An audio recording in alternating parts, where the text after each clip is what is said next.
Chapter 6. Dolly Girl. I was going to keep right out of it on Saturday. Magda had promised to go with Nadine.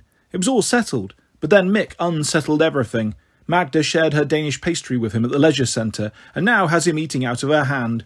He asked me out to go to this football match on Saturday, she says. Oh wow, date of the century, I say. Magda is eating a Mars bar. She's been nibbling along the top with her little white teeth like a chipmunk, and now she's licking the exposed caramel with her pointy tongue. The smell of the chocolate is overpowering. I want to snatch it from her so badly. I can barely concentrate on what she's saying. Nadine is looking at her with lazy beam eyes. Not this Saturday. But you can't. You're going to make me up. Yes, well, I can still do that, can't I? The match is in the afternoon, right? But you're coming with me. Well, you don't really need me there, do you? We're supposed to go with someone. It says relative or friend. They probably mean an adult friend as a chaperone, so you'd really better go with your mum. I'm not going with my mother. Are you crazy? What sort of idiot would I look trotting along with her? Haven't even told her about it. You know what she's like. Dear goodness, she'd get me to perm my hair in ringlets and put me in a frilly frock. Okay, point made. Go with Ellie. What? I say, snapping to attention. No. But I can't go on my own. Magda, you can't stand me up to watch a lousy football match. Mick's playing, Nadine. He said I'd bring him luck. I can't stand him up. We're going out after 2. It's my big chance with him. I just know it is. It's my big chance on Saturday. I can't believe you could be so selfish, says Nadine, nearly in tears. You're letting me down just for some stupid boy. That's just typical of you, Magda. She turns to me. Ellie? No, I'm not going with you, Nadine. I can't. I won't. But she keeps on going on and on at me. So on Saturday morning, I go with her to Magda's. Magda is already carefully got up in her version of football-watching gear, scarlet sweater that clings to every curve, labelled to die for jeans and high-heeled boots, with her beautiful fur jacket to keep her cosy. OK, Nadine, let's get cracking, she says, rolling up the sleeves of her sweater. I don't want anything too bright, Nadine says anxiously. Just leave it to me, OK? I mean, I can see that my usual look isn't quite right. Your chalk white just stepped out of your coffin look. Yeah, you'd frighten them to death. But I can't be too colourful. Look at the way all these girls look in the magazine. Nadine stabs her finger at various models in Spicy magazine. They look natural. Right, natural, says Magda, scraping Nadine's hair back. You can do natural, can't you, Magda? Says Nadine. I won't do anything at all if you carry on. Now lie back and shut up. It takes Magda nearly an hour to get Nadine looking natural enough. I can't help being riveted. It's so weird seeing her blossom beneath Magda's deft fingers. There, she says at last, holding the mirror up for Nadine. You like? Well, I don't know. I look ever so pink and girly. Can't we rub off some of the blusher? Don't you dare touch it. It's perfect. Now, your hair. Yes, what am I going to do about it, says Nadine, running her fingers through it despairingly. What's the matter with it, I say. It looks lovely. It always does. It's a long, black, shiny waterfall, glinting almost blue when it catches the light. I've always loved Nadine's hair and wished that my own hair could somehow be shocked out of its corkscrew curls. When we were little girls, I'd brush Nadine's glossy long hair until it crackled. When we slept at each other's houses, I'd cuddle up close to Nadine and pretend that the shiny dark hair on the pillow touching my shoulder really belonged to me. I remember that, and yet I don't remember longing for Nadine's body to set off for long, glossy hair. I knew that I was quite a fat little girl and Nadine a thin one, but it didn't really bother me then. It's really weird. The me then won't match up with the me now. I wish I could still be the old Ellie. It's so hard being this new one. It's such a battle all the time. I feel so sick now because I didn't dare have anything for breakfast, and I don't know what I'm going to do about tea this evening because we always have takeaways on Saturdays, and they always smell so good, and yet they're all hundreds and hundreds and hundreds of calories. Flaky white fish in golden crunchy batter with mounds of salty savoury chips, or a great Catherine Wheeler pizza sizzling with cheese, or tangy tandoori chicken, ruby red and hot, with pearly rice to fill my empty aching stomach. Ellie, says Magda, busy parting Nadine's hair, is that your stomach rumbling? I can't help it, I say, going red. What about a little platty bit on top, says Magda. I was wondering about lots of little plaits, says Nadine, holding her head on one side and fiddling with wisps of her hair. Plaits, I say. Come on, how childish can you get? Not childish, cute, says Magda, starting to plait. Look at this girl. She's got little plaits, says Nadine, stabbing her finger at Spicy magazine. Yeah, plaits, please, Mags. The plaiting process takes forever. I yawn and sigh and fiddle and clench my stomach to shut it up. This is so boring, I moan. What are you going to wear anyway, Nadine? What I've got on, says Nadine. I stare at her. I thought she was wearing dreary old things to save her posh outfit getting mucked up. Nadine usually wears amazing clothes. Black velvet, black lace, black leather. Now, today of all days, she's got on just an ordinary pair of blue jeans and a skimpy little pink t-shirt. Why aren't you wearing anything black? You don't look like you, I said. That's the whole point. I want to look like a model, says Nadine. But shouldn't you dress up a bit? I ask. Take no notice of Ellie. She hasn't got a clue, says Magda, sighing. This is the sort of stuff models wear when they go on shoots, says Nadine. You dress down, see? Though these jeans are French and cost a fortune. My mum's going to do her nut when she finds out I've drawn out some of my building society money. Yeah, but think of the fortune you might be earning soon, Nadine, says Magda. And the minute you've made it, you're to start introducing me to all the right people, okay? The rounded, voluptuous look is very in too. They don't just want string beans like you. Dream on, I say sourly. What if Nadine does make it as a model? She looks so different now. I stare at her and it suddenly all seems real. She looks just like all the models in Spicy magazine. She'll win this heat. She'll go through to the final. She'll get to be the Spicy cover girl. She'll be photographed with a pretty little pouch for all the magazines. She'll prance up and down the catwalks. She'll jet across the world on special fashion shoots. And I'll stay put, still at school, Nadine's sad fat friend. I feel as if this title is tattooed to my forehead as I go up to London with Nadine. I have to go with her because she is my friend. I've put almost as much thought into my appearance as Nadine has with hers.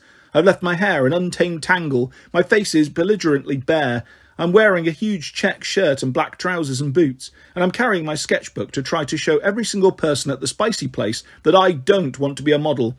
I couldn't care less about my appearance, I'm serious-minded, I'm creative. Okay, I'm talking crap, I know. And they know, when we get to the special studio Spicy magazine has taken over for the day. It's crowded out with a galaxy of gorgeous girls, thin as pins. Oh God, look at them, Nadine says. She shivers. They all look like real fashion models already. Well, so do you, I say. Oh, Ellie, says Nadine, and she squeezes my hand. She's clammy cold, clinging tight like we're little kids in primary 1 on our first day at school. I wonder what we're going to have to do, she says. If I have to stand up in front of all those girls, I'm going to die. They all look so cool, as if they do this kind of thing every day. They do too. They're all standing around in little groups, some chatting, some smiling, some staring, looking everyone up and down, looking at Nadine, looking at me, raising their perfectly plucked eyebrows as if to say, Dear God, what is that squat, ugly fat girl doing here? I try to stare back. My face is burning. I'm desperate for a wee, Ellie. Where's the ladies? Nadine asks. It's even worse inside the crowded ladies' room. Girls crowd the mirror, applying glimmer eyeshadow and sparkle blusher and lip gloss so that their perfect oval faces are positively luminous in the strobe lighting. They tease their hair and hitch up their tiny jeans and smooth their weenie t-shirts with long manicured nails. Help! Look at my nails, Nadine wails. She clenches her fist to hide her little bitten stubs. Oh God, this is a waste of time, Ellie. Why did I ever open my big mouth to everyone at school? I don't stand a chance. I must be mad. Well, we don't have to stay. We can just push off home again. Nadine looks at me like I'm mad. I can't give up now. Okay, well, the very best of luck, Nadie, I say, and I give her a quick hug. I'm so scared, she whispers in my ear, hugging me back. But she's fine when it comes to the crunch. All us friends and relatives are told to sit at the back, minding the coats and bags, knowing our place in the dark. All the model girl contenders are invited to come forward into the spotlit area. A bright, bossy woman in black tells everyone what to do. She says she thinks everyone looks great and that they could all be a super spicy cover girl. She wishes everyone luck. Then she gets them to do these funny warm-up exercises. Some of the girls blush and bump into each other first, losing their cool, but others leap into action, teeth gleaming, determined to show themselves off to their best advantage. I'd planned to make sketches, but instead I just gawp. Enviously, I stare at their long, live limbs and their beautiful willowy bodies until my eyes water. The bossy lady shows them how to walk like a model now. They all have to prance forwards, hips swinging, heads held high. Nadine catches my eye and goes a bit giggly, but then she puts her chin up and strides out, her mouth parted in a perfect little smile. I put my thumbs up, trying to spur her on. She's doing well. Maybe she's not quite as swishy and sophisticated as some of the others, but perhaps that's good. They want someone with potential, not someone already polished. Nadine looks fresh and sweet. The bossy lady is looking in her direction. Now it's standing still and posing time. They take group shots of all the girls smiling at the camera, then looking up, sideways on, head tilted. They keep calling out to the girls, "Look sassy, look sad, look happy. Call that happy? Come on, it's happy, happy, happy time." My own mouth puckers in a little silly grin as all the girls bare their teeth. Some of the friends and relations really let rip. One terrible mum keeps shouting, "Go for it, Hayley. Big smile now. Looks like you're enjoying it. You look $1,000,000, darling." It's easy working out which one is Hayley. She's the girl who's purple with embarrassment, looking like she wants to kill her mother. There's a coffee break and then suddenly it's the real thing. The girls are called out one by one in alphabetical order. They are videoed as they walk right round in a big circle and then stand in the spotlight in the centre and pose while a stills photographer flashes away. Then each girl has to go to the mic and say who she is and add a sentence or two about herself. Hayley's surname is Acton, so she gets to go first. She makes a muck-up of it, tripping over her own feet as she walks in a circle, blinking like a trapped rabbit when she's photographed. She stammers her name into the mic and then there's a long silence while everyone closes their eyes and prays. Eventually she whispers, "I don't know what to say." My shirt is sticking to me with embarrassment. The poor girl. Oh God, I'm not going to be able to stand it if Nadine makes a fool of herself too. Hayley's mother can't stand it either. She's rushed up to the bossy woman, insisting that it's not fair her Hayley had to go first. She didn't know what she was doing. All the others would have someone to copy. Though, who would wish to copy poor Hayley? The bossy woman is kind and says Hayley can wait if she wants, and have one more go right at the end. Hayley's mother is thrilled. Hayley isn't. She's walking right out of the studio. "Hayley, Hayley, come back. Don't go, sweetheart. You can have another go. Darling!" Mum yells, rushing after her. I'm glad I'm not Hayley, even though she's much thinner than me. The girl who gets to go next is almost as nervous, practically running around the circle. She forgets about posing for her photos and is in the middle of announcing herself when the photographer starts flashing, so she stops and blinks and gawps. This is awful, total public torture. I'm starting to feel almost sorry for them. Almost. The next girl is blonde and tall, very pretty, very skinny. She doesn't lose it like the other two. She walks proudly all around swinging her tiny hips, and then she stands and smiles, head back a little, eyes shining, turning this way and that as the photographer clicks. She says softly and sexily into the mic, "Hi, I'm Annabelle. I'm 15 and I like acting and singing and skiing, and I'm reading Spicy magazine." She smiles cheekily and then saunters off. Little Miss Perfect. I catch Nadine's eye from across the room and mine being sick. I feel sick when it's Nadine's turn. My own legs wobble as she strides out. My own mouth aches as she smiles bravely. Nadine walks in a perfect circle, slowly, gracefully, with a little bouncy twirl as she steps into the spotlight. She smiles at the guy with the camera and he waves his fingers at her. She poses brilliantly, turning this way and that. All those hours staring at herself in her bedroom mirror have paid off at last. She seems entirely at her ease. She doesn't blink when the camera flashes right in her face. She smiles at the lens. Then she reaches for the mic. "Hello, I'm Nadine," she says. "I'm nearly 14. It feels weird to be standing here looking so girly. I usually have a white face and black clothes. My best friend Ellie calls me a vampire, but it's okay. I actually feel faint at the sight of blood." She bares her teeth in a jokey way, and everyone laughs and claps. Fancy Nadine mentioning me. She's so clever to say all that stuff so that people like her and remember her. "Great, Nadine. Well done," I whisper as she comes over to join me. I give her a hug. "Hey, you're shaking." "It was so scary standing there with everyone staring," she whispers. "I didn't make a complete idiot of myself, did I?" "No, you were great, honestly. Heaps and heaps better than the others, even that awful Annabelle. Do you think I should have said I read Spicy magazine too?" "No, it sounded far too sucky. What you said was brilliant. I can't believe you could do it all so well. I couldn't have acted like that in a million years." I couldn't, even if I was as thin and striking as Nadine. She's sitting cross-legged like a little girl, her neck bent so that her hair falls forward, the weenie plaits looking cute. Her jeans are almost baggy on her, she's so skinny. Her tiny t-shirt is taut against her body. She doesn't have even one little roll of fat sitting hunched up like that. Her elbows stick out, delicately pointed, emphasising the skinniness of her arms. It's so unfair. Nadine eats like a horse. On cue, she fumbles in her jacket pocket and finds a Twix bar. She offers me a chocolate stick. "I'm on a diet." "Oh, right, sorry," she says, munching. "Yum, I'm starving. I was too het up to eat any breakfast." I didn't have breakfast either, or any supper last night. It's easier to skip a meal altogether rather than discipline myself to nibble just a tiny amount. Once my mouth starts chomping, I can't stop it. I breathe in the rich chocolatey smell wistfully. "Don't look at me like that, Ellie. You make me feel bad, says Nadine, gobbling the last little bit. Still, you've done ever so well. I never thought you'd keep it up like this. You've lost quite a bit of weight now. No, I haven't. You have. Look at your tum. Nadine reaches across and pats my tummy. I try to suck it in, hating even Nadine to feel how huge it is. It's all gone. Practically flat, says Nadine. I wish, I say sourly. We sit through endless hours while each girl has her go. I stare at their stomachs, all much, much flatter than mine. I cuddle into my check shirt and, under cover of its enveloping material, I pinch my waist viciously, wishing I could tear pieces off with my fingertips. Some of the girls are so nervous they muck it up like Hayley. Some of the girls are so gorgeous they prounce professionally like Annabelle. Only 3 girls get chosen from each area. Nadine whispers, I haven't got a chance. Yes, you have. Wait and see. You'll walk it. You're heaps more attractive than any of the others. Not that Annabelle. Especially that Annabelle.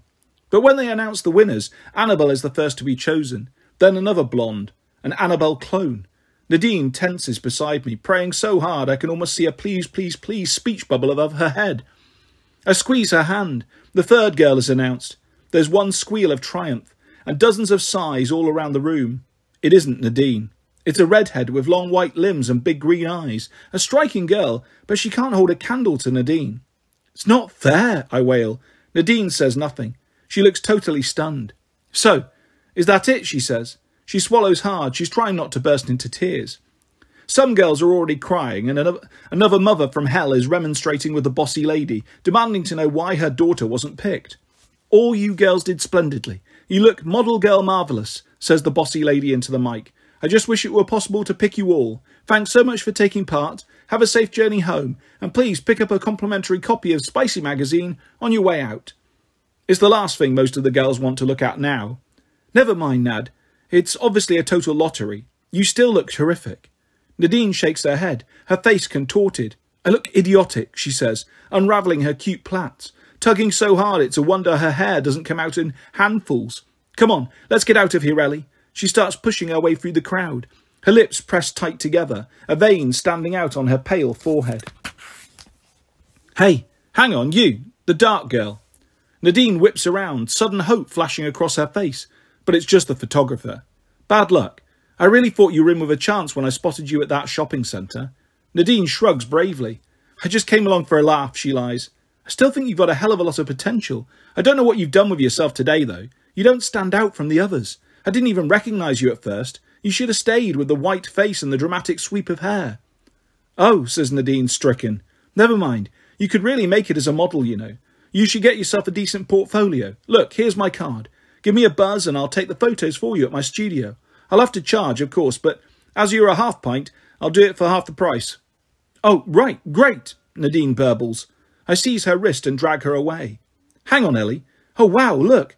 He gave me his card and he says he'll photograph me half price. I'm probably half clothed. For God's sake, Nadine, get real. It's the oldest con trick in the world. That's just such a seriously sleazy offer. Can't you see that? No, it's not. He's nice. He says I've got real potential. He's a professional photographer, so he ought to know. Yes, I bet he gave his card to half the girls here today. Well, maybe you're just being bitchy because he didn't give his card to you, Nadine snaps. Fat chance of that. She stops. I stop. We both stand still in the street outside the studio. Nadine's words buzz in the air, sharp as stings. Thanks, I say weakly. Oh, Ellie, I didn't mean it to sound like that. Yes, you did, I say. Look, I came today when I didn't want to. I tried to be ever so helpful and supportive. I've sat for hours and hours and hours watching all you lot. I've tried to stop you minding too much when you didn't get chosen. And when that cheesy photographer hits on you, I try to make you see this is a seriously dodgy proposition. Because I'm your friend, Nadine. Not because I'm a fat, jealous bitch. I'm sorry you feel that way. I turn on my heel and march off. Nadine follows me, tucking her hand in my arm, telling me she's really sorry. Of course you're not a bitch, Ellie. I'm a bitch for saying it. Oh, come on, don't go all moody on me. I'm the one who should be cast down with gloom because I didn't get chosen. I let her carry on as long as possible, rather enjoying it. We pass lots of would-be model girls, all of them letting off steam. Several are quarrelling just like us. One girl is being dragged along towards us by her mother. It's not just that you've let me down so badly, you've let yourself down too, the mother shrieks. Now we're going back to the studio and you're going to ask them to give you another chance. Oh God, it's Hayley. Her mum's managed to drag her all the way back, though it's too late now. Never mind, poor you and poor me. Poor Hayley, I say. Poor Hayley, says Nadine. Ellie, are you still in a huff? Sure, I'm as huffy as hell, I say, putting my arm around her. It's a pain maintaining my self-righteous pose. I'm ready to make friends too. On the train going home, we see a whole load of boys playing footy, and we wonder if Magda's Mick is one of them. We strain our eyes, but don't spot her blonde hair and a fur jacket on the sidelines. I wonder where they'll go after.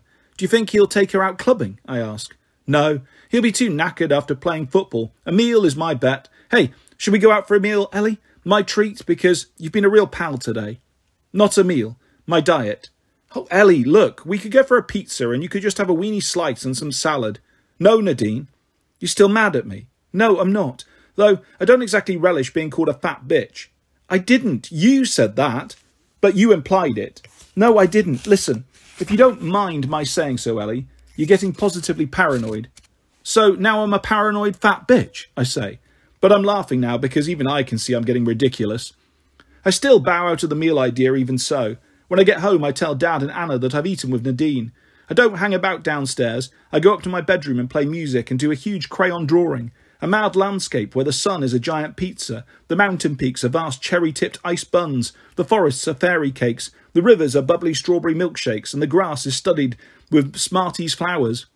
I go to bed early and try to sleep late, because it's one way of avoiding eating times. Anna comes into my room at 10 o'clock. Magda's on the phone for you, Ellie. Oh, God, what does she want at this time? I remember her big date with Mick. She probably wants to boast and give me a blow-by-blow account. I groan and get out of bed. The room suddenly spins. Ellie? Anna's by my side looking worried. Are you all right? Yeah, I just went a bit dizzy, that's all. I'm okay now. You don't look okay. Are you feeling sick again? A bit. Sick with hunger. Ellie? Anna is staring at me, biting her lip. Look, I can't keep Magda waiting, I say, pushing past her. I don't want Anna fussing and finding out how little I've eaten. Just because she's given up on her diet, it doesn't mean I've got to. And besides, Anna is skinny as anything anyway. Hi, Magda, I say into the phone. It's a bit early, isn't it? I was trying to have a lie-in. Oh, sorry, I didn't think. I just wanted to talk to you, says Magda. She sounds unusually subdued. Mags, what's up? I don't want to go into details just now, says Magda. I can hear music in the background and family noises. It's pandemonium here. Can I come round to your place, Ellie? Yeah, okay. Like, now? Fine. I have a quick shower and shove on some clothes. Anna's made me tea and toast. She means to be helpful, but I'd much sooner coffee, and then I can have it black and not waste calories on milk. And she's buttered my toast for me, making big yellow puddles, absolutely oozing. Thanks, but I seem to have gone off tea, I say, trying to be tactful. I gnaw delicately at the crust of my toast, and then leap up thankfully when Magda rings the doorbell. She looks awful. Her hair's brushed straight back. She's got no makeup on at all, and she's wearing an old grey fleecy thing instead of her beautiful fur coat. Magda? Hey, come in. I bundle her quickly upstairs to my room so she doesn't get waylaid by Anna or Dad or Eggs. She doesn't look in the mood for socialising. She sits on the end of my unmade bed.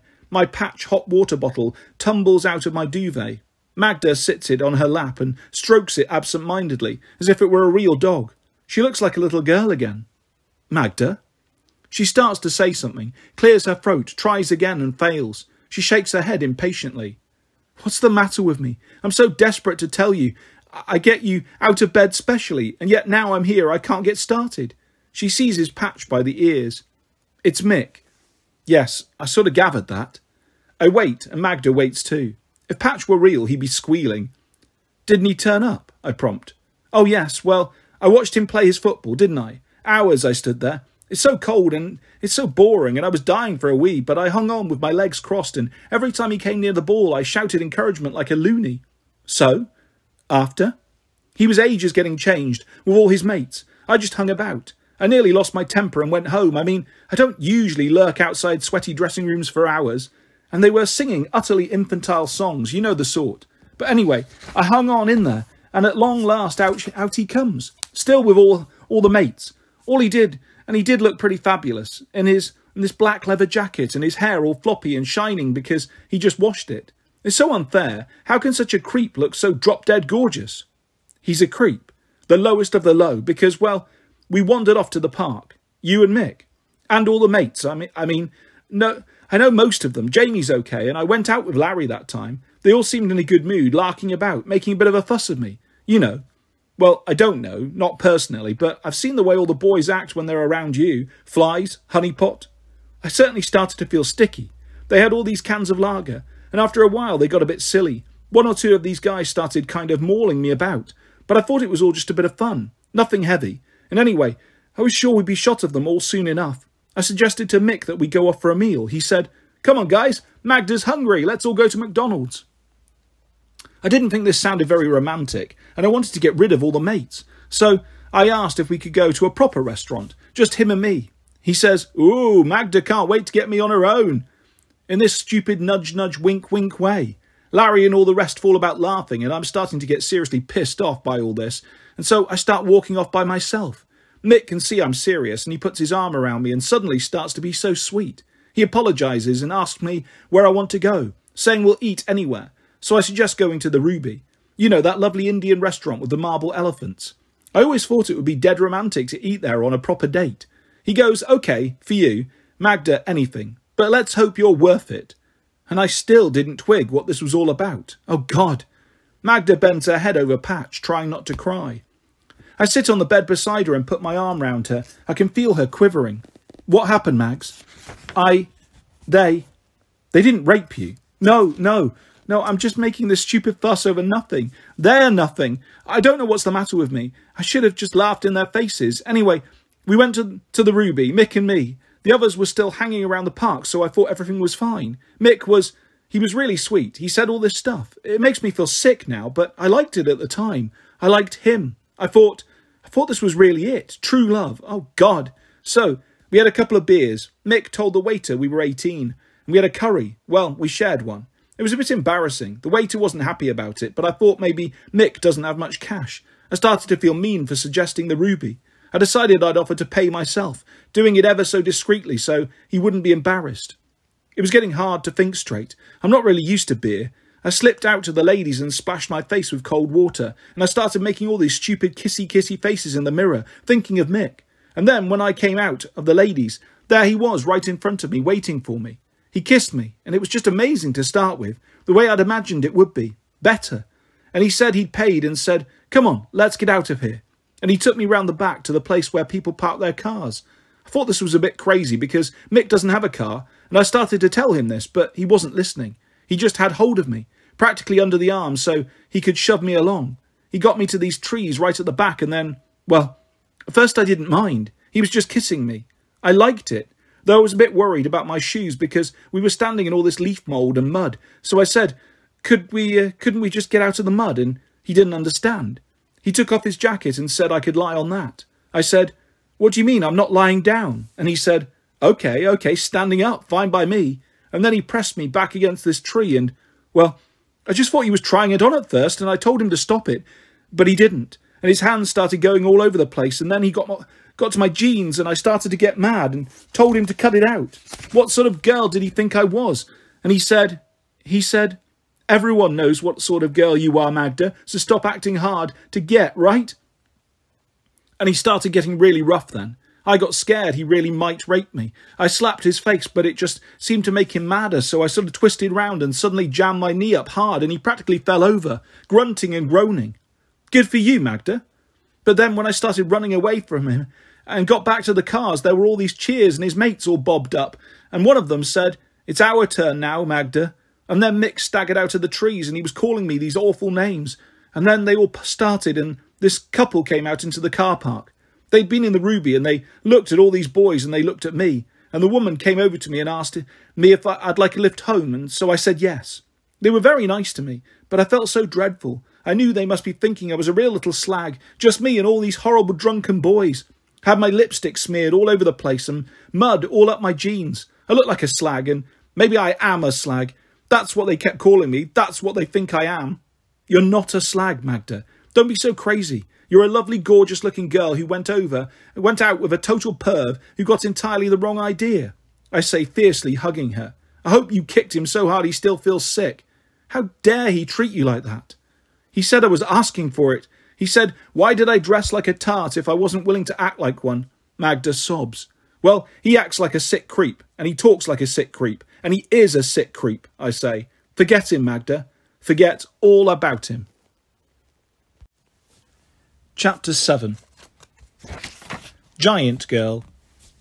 I go swimming on Monday morning. Zoe is there too. I hear two girls gasp as she takes off her tracksuit in the changing rooms. Zoe turns her back on them and ties her hair up in a ponytail. It hangs lankly, much thinner than it used to be. Zoe, I say uncertainly. Zoe, you're getting so thin. No, I'm not, she says, but she looks pleased. How much do you weigh? I'm not sure, says Zoe. Anyway, I need to lose a lot more because my dad's still insisting we go away for Christmas and he'll practically choke me with food, so I've got to be a bit on the skinny side to start with. Zoe, you're not skinny, you're skeletal, I say, but I can't persist. Maybe she'll only think I'm jealous. Maybe I am. Is your friend Magda coming today? Zoe asks. No, I say, and my heart aches thinking about her. I forget Zoe, I forget me. I just think of Magda as I swim up and down, up and down, up and down. I can feel the adrenaline pumping in my veins. I swim faster than usual, faster than Zoe, faster than all the girls, faster than some of the boys. There's a little crowd larking about at the shallow end.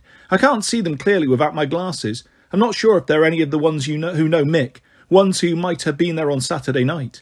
But there's no mistaking Mick himself in the cafe. I go in there, hair still wet, glasses steaming up, legs bright pink from swimming. But I don't care if I look awful. I march straight up to him, sitting there with his mates. He's smirking all over his face. Who's this then? What do you want, girlie? It's Magda's mate.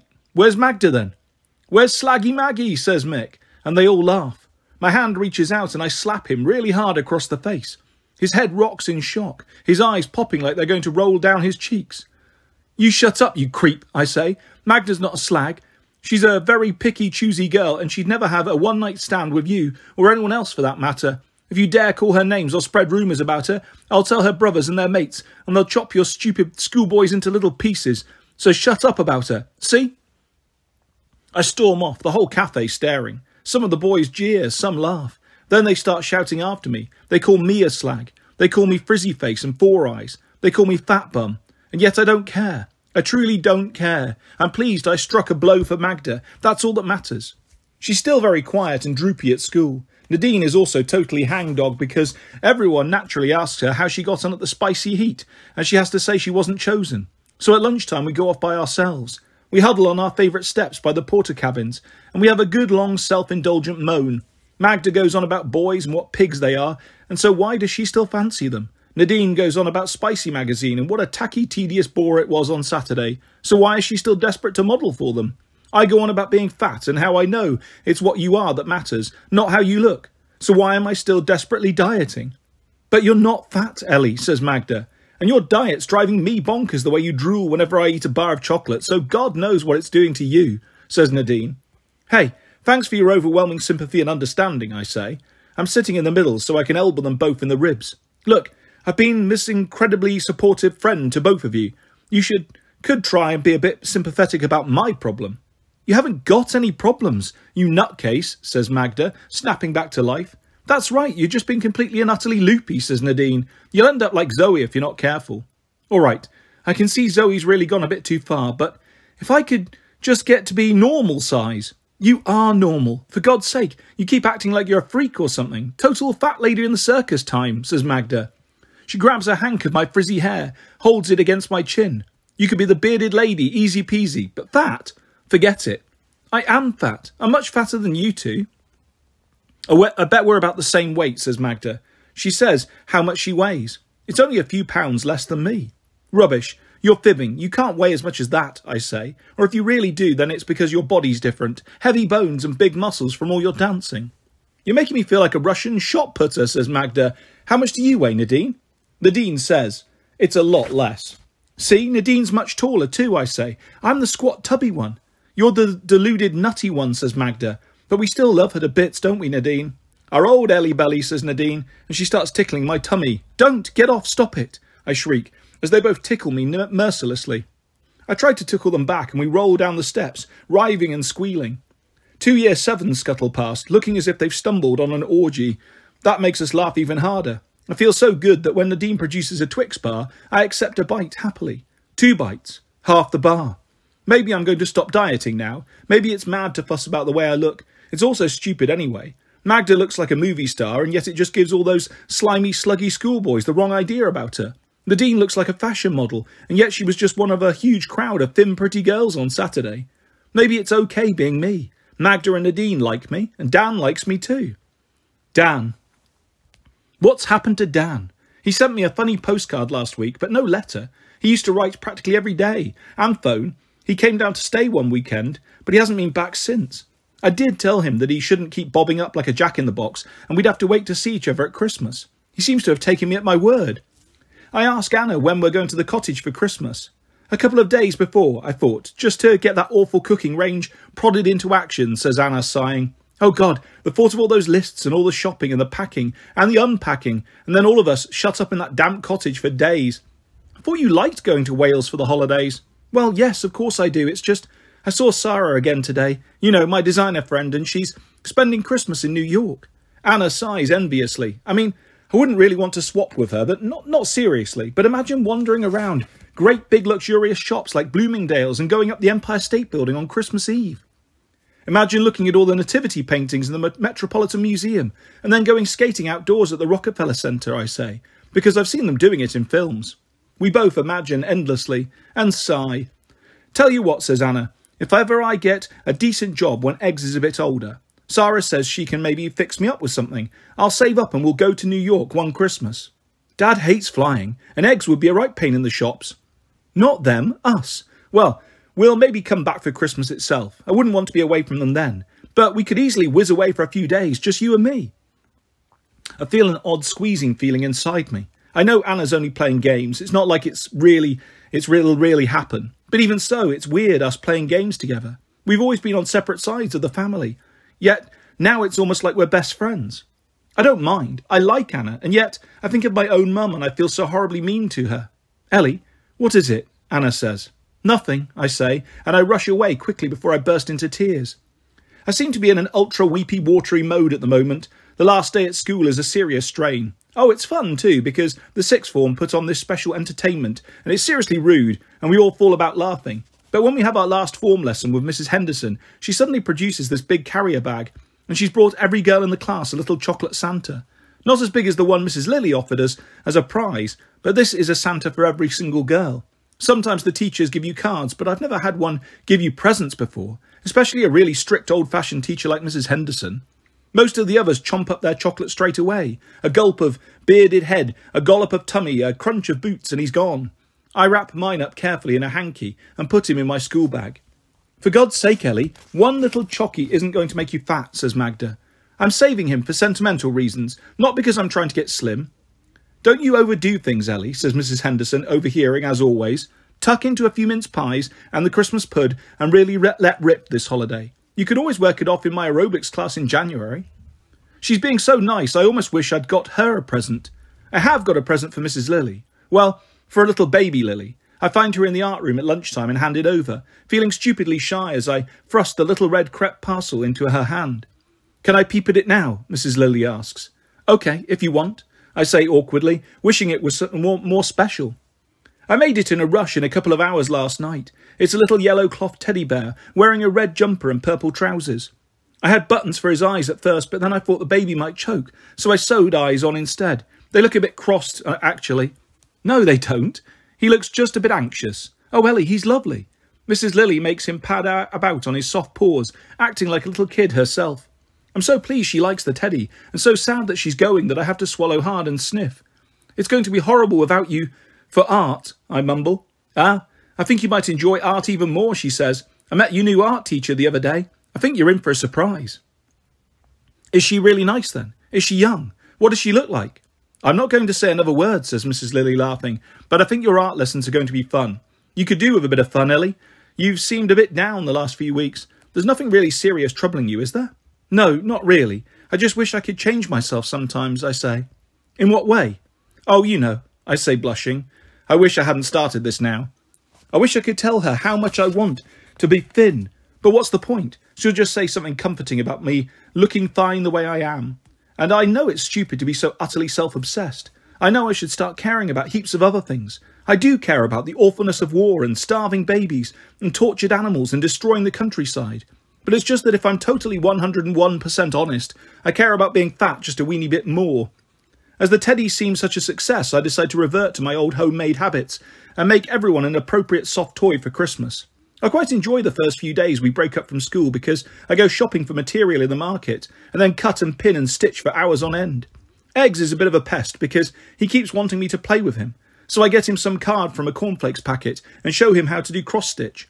He quite likes stabbing away at it, doing these great big wobbly crosses. I find it helps me stop wanting to nibble all the time, as you can't really eat and sew. It's annoying that it's such a sedentary occupation. I haven't been swimming for a bit. I'm a bit scared mixed mates might drag me right under and drown me if I dared show up. I wonder if Zoe's still going, or if she's already been hauled off for her holiday abroad. I bet she'll do aerobics up and down the aisle and refuse to eat so much as one free peanut on the plane. I don't know Zoe well enough to make her a present, but if I did, her soft toy would definitely be a stick insect. I make Magda a fluffy white cat with big blue eyes, very proud and purry looking. I tie a red satin ribbon around its neck. I make Nadine a lemur with huge black ringed eyes, black claws and a long stripy tail. We have a special girls' day out on the 22nd, so we can give each other our Christmas presents. Magda and Nadine want to meet at Pizza Hut. I argue. I don't win. So I go through agonies before I order. I so badly want a pizza. A huge, great, deep pan 4-cheese pizza with garlic bread and a giant glass of Coke. And yet I add up the calories in my head and the numbers flash like pinball machines. 100, 200, 500, 1,000. And so I dither desperately. Magda orders. Nadine orders. Shall I come back in a few minutes, says the waitress, raising her eyebrows. No, she'll have a pizza too, with all the trimmings you've got. Pineapple, pepperoni, you name it, says Magda. No, I won't, I say. Go on, have it on me. You've got to start eating properly sometime, Ellie. It's getting to be such a pain. You've lost heaps of weight, look, says Nadine, fiddling with my skirt waistband. Positively fading away. Have the pizza special, eh? Get off, Nad. No, I'll have a mozzarella and tomato salad and a mineral water, I say. Although the only time I ate mozzarella cheese, it was like someone had filled my mouth with soap. I leave the cheese. I eat the tomato and the little leaves of basil, and I drink my fizzy water, and I'm so hungry watching Magda and Nadine. I even fish out the lemon from my glass and chew up every little bit. Yuck! Don't do that, says Magda, stuffing her face with pizza. Honestly, Ellie, you're a prize nutter, says Nadine, biting on a huge piece of garlic bread. Quit nagging me, both of you. But we're worried about you. You've got obsessed with this stupid diet. Look, I'm fine. I'm just not very hungry, actually. Don't keep getting at me, both of you. I can't help feeling hurt. I was so supportive to Nadine. I was so supportive to Magda. Why can't they give me a little bit of support for a change? I feel so upset my tummy ties itself into a knot, and I truly do lose my appetite. I put down my knife and fork and wait for Magda and Nadine to finish. They take a long time. They talk with their mouths full, their lips greasy, cheeks distorted, throats convulsing as they swallow. Ellie, pack it in, says Nadine. What? I'm not doing anything. You're staring at me like I'm a boa constrictor and I'm eating a little bunny alive. Well, come on. Let's do the presents. When we've finished eating. You have, almost. Pudding, says Magda. I want an ice cream, don't you, Nadine? It is exquisite torture. I've always adored ice cream. Maybe they're just doing this to be mean to me. The waitress brings 3 bowls of strawberry ice cream. Not for me, thanks. It was only 2, I say quickly, not daring to breathe in the sweet strawberry smell. I signal to her to bring 3. Eat it, Ellie. Don't be such a spoilsport. You're stopping us having fun, sitting there all po-faced and plaintive, says Magda. Well, if my presence bothers you that much, then it's easy. I'll make myself scarce, I say, getting up. Sit down, Ellie Fant, says Magda. Don't go all snotty on us, Ellie Belly, says Nadine. No wonder I have a complex about my weight, I say. But I sit down again, and I have just one lick of the strawberry ice cream. It's as if a strawberry firework has exploded in my head. Another lick. Another. Another. And in less than a minute it's gone. It's so good I can still taste it all over my tongue, but my heart is hammering. 400 calories? 500? Plus the sauce and the whipped cream? Relax, says Magda. Here, have your Christmas pressie. Open it now. She gives me this pink parcel tied with purple ribbon. It's soft and flat. I open it up, and it's a T-shirt with a picture of the famous statue Venus de Milo gorging chocolates. She's armless, so she's being fed by little fat flying cherubs. She's got a speech bubble above her head saying, I'm the most beautiful woman in the world, and I'm size 16, so eat up, babe. I laugh and give Magda a hug. Have mine too, Ellie, says Nadine. Her present is wrapped in black crepe paper, tied with a silver ribbon. It's very little. When I open it up, I find a tiny silver elephant charm on a thin black velvet ribbon. It's beautiful, I say, and I give Nadine a hug too. You're the two best friends in all the world. Oh God, you've both given me such super things and I've reverted to type and done you my stupid handmade junk again. Christmas wouldn't be Christmas without Ellie's amazing handmade junk, says Magda. Come on, gimme, gimme. Me too, says Nadine. I hand over their presents with immense trepidation, but thank goodness they actually seem to like their toy animals. Magda gives her cat a big cuddle, and Nadine makes her lemur climb all over the table and chairs. Magda and Nadine swap presents too. One has an ultra-posh Chanel lipstick, and the other has Walford black glossy tights, a perfect choice for each. We all end up having a big, big, big hug when we say goodbye. I wish more than ever we weren't going to be to the boring old cottage for Christmas. It takes forever to load the car up the next morning. It's not just our clothes. There's all sorts of boxes and baskets full of food and drink, and then there's the special big box of presents. I have a little peer and prod to see what my presents might be. Looks like books, though there's a little soft parcel too, and a bigger one that rattles.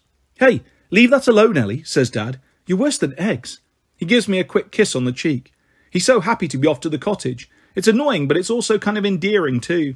He gets us singing all the crazy old Christmas songs on the journey, awful ancient things like I Saw Mummy Kissing Santa Claus and Jingle Bells and Rudolph.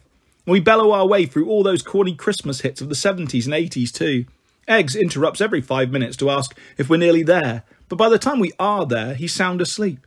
He doesn't even wake up when Anna lifts him out the car and staggers along the path with him to the front door. It's raining, of course, and blowing a gale too. Wonderful Welsh weather. The cottage looks exactly the same. Worse. When Dad unlocks it, this damp smell oozes out as if our faces are being rubbed with an old wet flannel. Dad breathes in deeply, a great smile on his face. Home sweet home, he declares, without a trace of irony. It's not home, and the smell certainly isn't sweet. Even Dad recoils from the kitchen. We forgot to throw out a bag of potatoes from last time, and now they've grown so many tentacles they're like something out of Alien. Dad has to hold the bag of rotting spuds at arm's length as he throws it out. Anna tries to get the stove going, hampered by Eggs, who whimpers and clings like a limpet every time she tries to put him down. We have to work hard for hours to restore all the ordinary necessities of life to our holiday hovel. Heating, hot water, warm food and drink, aired beds. And then when we've got rid of Eggs at last, and Anna and Dad and I settle down in the dreary living room, with cups of stale instant coffee, we find the telly's completely on the blink. There's just a roaring noise like a waterfall and a surge of little starry dots. Great, I say, sighing heavily, and I bet there isn't a TV repair place for 100 miles or more, or if there is, then it'll be closed for Christmas. Oh, gloomy guts, says Dad, refusing to be fazed. I'll soon fix it. The set remains seriously unfixed. Oh well, who needs boring old television anyway? We'll play games and chat and make our own amusement. We'll have a really old-fashioned family Christmas. I'll look in Yellow Pages this morning, Anna mutters to me. Of course, it might not be the set at all, says Dad. It could be the transmitter. The line might have gone down in the heavy wind. So, we might be in for a total power failure, I say. No telly, no heat, no light, no food. Well, no food will suit you. You've hardly eaten anything for weeks, says Dad. He suddenly sounds serious. Anna's looking at me too. Oh God, I can't face a Spanish Inquisition on my eating habits, especially not now. It's an immense relief when the phone starts ringing. I rush to answer it. It'll be Dan. I wonder when he arrived with all his family. I can't wait to catch up with all his news. It's really been ages. I wonder if his ridiculous haircut has improved any. It couldn't look worse. But it isn't Dan at all. It's some sad person trying to sell double glazing over the phone. They rabbit on before I can stop them, though it's pointless because the cottage windows could be triple glazed and it wouldn't be near lukewarm. And there's no point them banging on about less noise from traffic because there's only the old passing tractor that manages to make it halfway up this mouldy, muddy mountain. Sorry, you're wasting your time, I say, and I put the phone down. Playing hard to get with Dan, says Dad, looking surprised. I thought you were getting kind of keen on him. I thought that was maybe why you'd gone into this dire, droopy decline. I thought you'd chirp up as soon as he called. Well, you thought wrong, didn't you? I say. And as a matter of fact, that wasn't Dan. It was someone selling double glazing, okay? Right. As there's no telly, I think I'll have an early night. I stomp out the room. I hear Anna groan and say, why do you have to be so tactless? And Dad moan, how was I to know it wasn't Dan? Why hasn't he phoned Ellie anyway? I don't know why he hasn't phoned. I thought he might try first thing Christmas Eve, but no. When Dad and Anna and Eggs are upstairs, I quickly lift the receiver just to make sure the phone hasn't packed up as well as the telly. No, it's still working, and Anna does her best later on, phoning all over the place to find someone to come out and repair the television, with no luck. "Do not despair. I'll call on Father Christmas," says Dad, and he jumps in the car. "I want to see Father Christmas too," Eggs clamours, but Dad makes him stay with us. Dad is gone ages, practically long enough to get to Iceland and back. "Your dad is supposed to cook when we're at the cottage," says Anna crossly, whipping up omelettes. It's way past lunchtime and Eggs is driving us mad, wailing that he's starving to death. I feel I'm starving to death too. I managed to go without breakfast altogether, simply slipping my toast in my pocket when no one was looking, and then secretly chucking it in the waste bin. But Anna's omelettes are runny. If I try pocketing mine, it'll seep right down my leg and into my sock. Anna makes superb omelettes, and Eggs aren't too frightening. Though there's the milk and the butter and the cheese and the crusty bread to go with them. 2 slices. Dad comes back at last, red in the face and ho-ho-hoing like a real Father Christmas. He's bought a brand new portable television and 4 portions of fish and chips. "But we've already eaten lunch, you silly darling," says Anna, giving him a hug. "I've had lunch too, a pint and a meat pie down at the pub, but it's Christmas. Let's eat 2 lunches, says Dad. Anna sees my face. "It's all right, you don't have to, Ellie," she says quickly. "But takeaway fish and chips have this amazingly pungent smell. My mouth waters as Dad opens up the steaming parcels. Fish and chips from the shop back in London are frequently a disappointment, limp and greasy, but the chippy down the valley is marvellous. The fish is snow white with wonderful crispy batter, and the chips are golden and salty. I try just one and it's fatal. I end up eating my entire portion of fish and chips, and half of eggs too when he tires. 1.5 lunches. As soon as I've finished, I feel terrible, utterly disgusted at my own greed and weakness. The waistband of my jeans cuts into my full to bursting stomach. I wish I could slice it open so I could scrape all the food out. Well, I could get rid of it, as long as I don't hang about too long. I can't risk the bathroom upstairs. The cottage is so small everyone's bound to hear. But there's an ancient outdoor privy we used while Dad was still organising an indoor bathroom when we first bought the cottage.